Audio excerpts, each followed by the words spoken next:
Welcome to the Genius Talk podcast. I'm your host Atul Raj from the bestemailmarketer.com, and today we have Peter George with us. Peter, thank you so much for joining us and welcome to the podcast. Thanks very much. It's a pleasure to be here with you and your audience. Awesome. So, for our listeners who don't know you, can you tell them who you are and what do you do? Yeah, Atul, you know how many people are very good at what they do, but when they try to share their expertise with others, they don't know how to engage them in a meaningful way? Well, as a public speaking coach, speaker, and author, I help professionals, much like your listeners, be calm, confident, and credible every time they speak in public.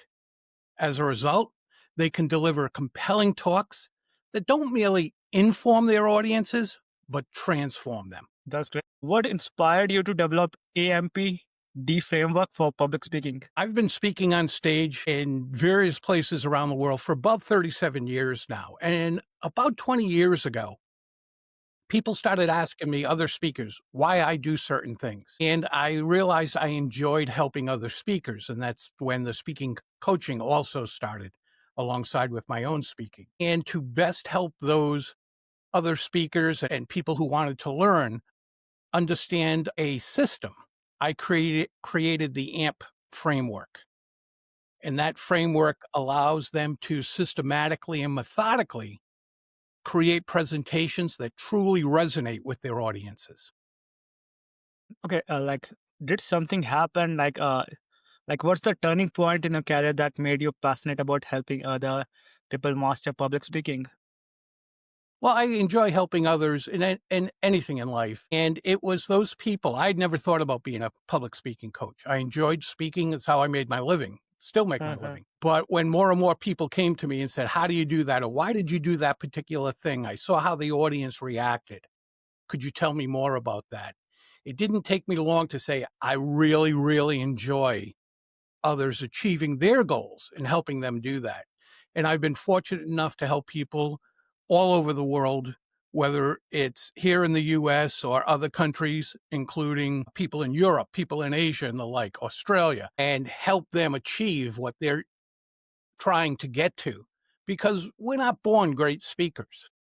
Speaking is a learned art, just like most arts and skills. And it's truly not just one skill. It's several skills coming together. And that's what makes an engaging speaker. Anybody can get up and speak in front of an audience. Anybody can do that, as long as they have the guts to get up there. But other than that, it's actually engaging and serving your audience. We often don't think about that. We think about just giving them information. It's really that transformation, how they walk away thinking differently, doing something differently. That's what makes a difference when we speak. And that's what most speakers never give thought to. So, what are the most common mistakes you see speakers make, and how do you help them overcome those mistakes? Biggest mistake is just that they make it about themselves, which is also why we get so nervous. What if I screw up? What if I forget? What if I make a difference? What if I want to be great. I want to engage them. We make it all about ourselves, and it's not about us. It's not about the speaker at all. It's always about the audience, their wants and needs, what they want to take away, how they want to change from what you're saying, how they want to learn from what you're saying so they can do or think differently. So most speakers who aren't really adept at what they do, who just get up there and talk, or as I say, vomit information on people, what they're doing really is just informing. And they're making it about themselves as opposed to serving and being of service to the audience. I think most people, while speak, they forgot they are speaking so that someone who is in front of them, who is listening, they can understand. That's the important thing.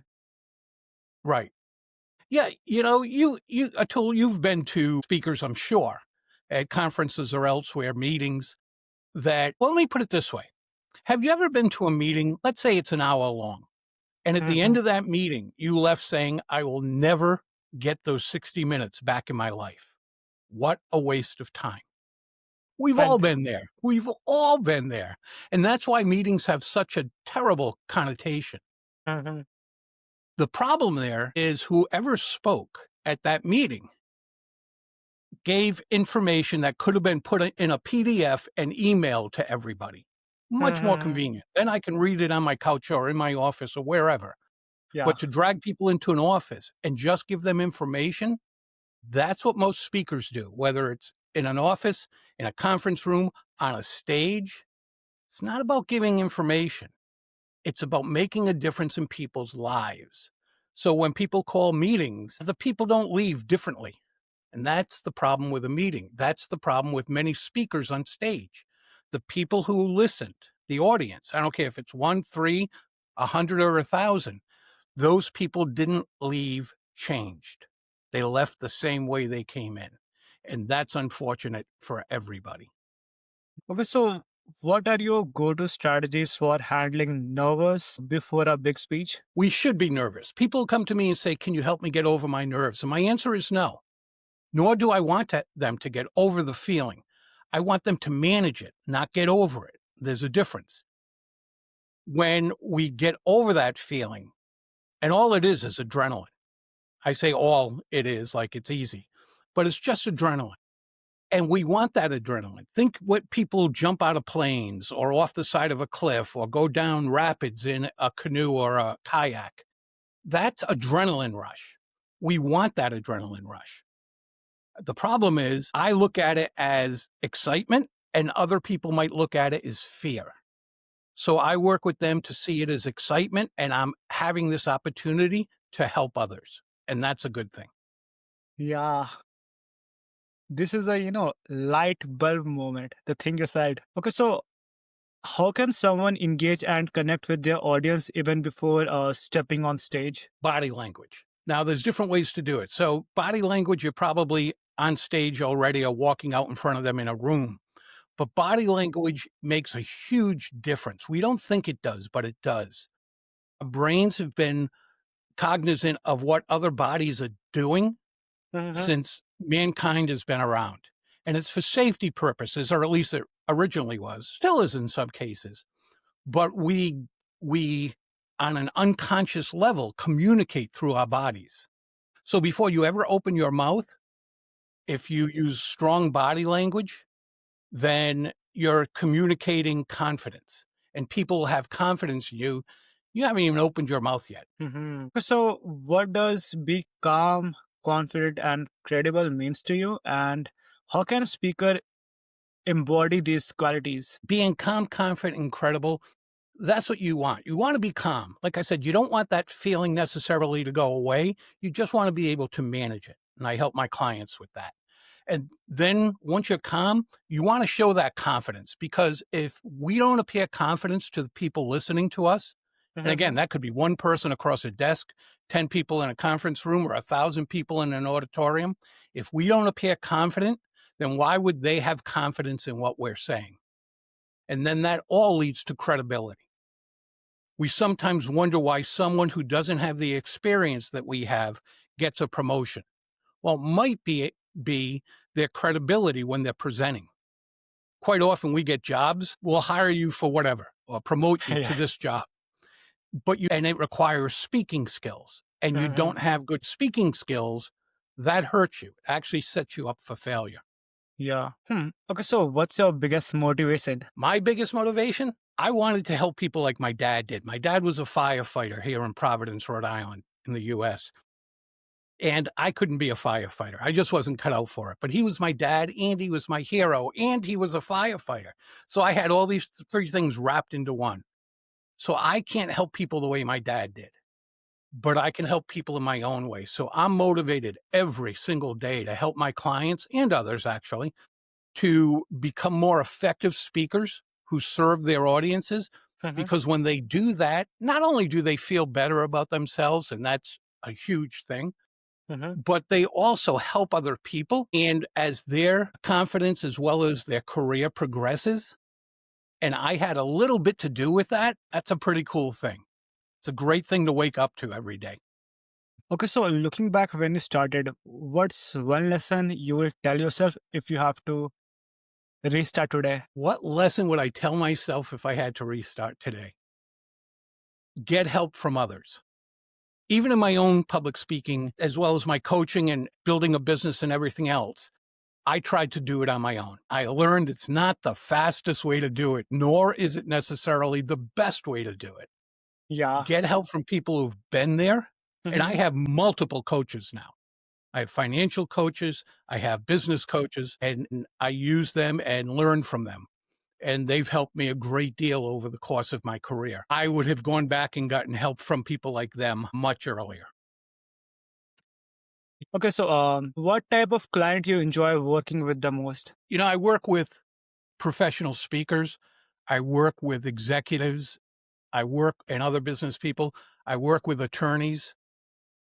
And by classification of their industry doesn't make a difference to me. What makes a huge difference to me is they're wanting to progress and that they're coachable.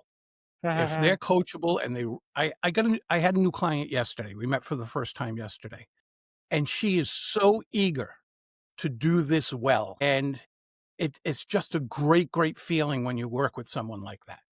Yeah. I actually don't take everybody who wants to work with me because they're about a third of the people I feel aren't coachable. Mhm. And just through our initial discussion, and I actually send them elsewhere where they can get help from someone who competes with me, who I have a Mhm. great deal of respect for, and maybe they connect better with that person. But if I don't believe they're coachable, it just doesn't end well. Yeah. And I don't want to take their money. So, for our listeners who want to know more about you and want to get your help, where can they go? They can do a couple of things. One is they can go to Amazon and buy The Captivating Public Speaker, which is Mhm. my book, and it's won several awards, 6 actually. I can see that it's behind you. Yep. And it's won the prestigious a runner-up anyway, for the 2023 International Business Book of the Year. So I'm very proud of that. They can get that on Amazon. The other is they can go to petergeorgepublicspeaking.com. petergeorgepublicspeaking.com. They can learn about me, how I work with my clients. They can learn about the book there as well. And they can also contact me through that website. Okay. So, is there anything else that you would like to share? Yeah, just to your listeners, try to take that weight off your shoulders. Don't make it about you. It's not easy to do. But the more you can do that, the more you can be of service to others. And when we're in service to others and we're prepared to help them, we don't have to be perfect. Many of us want to be perfect. You're helping others. They don't care if you're perfect. They just appreciate the help. Yeah. Okay. So, Peter, thank you so much for spending some time with us. My pleasure. It's been fun. Yep, it was. And thank you so much for your time.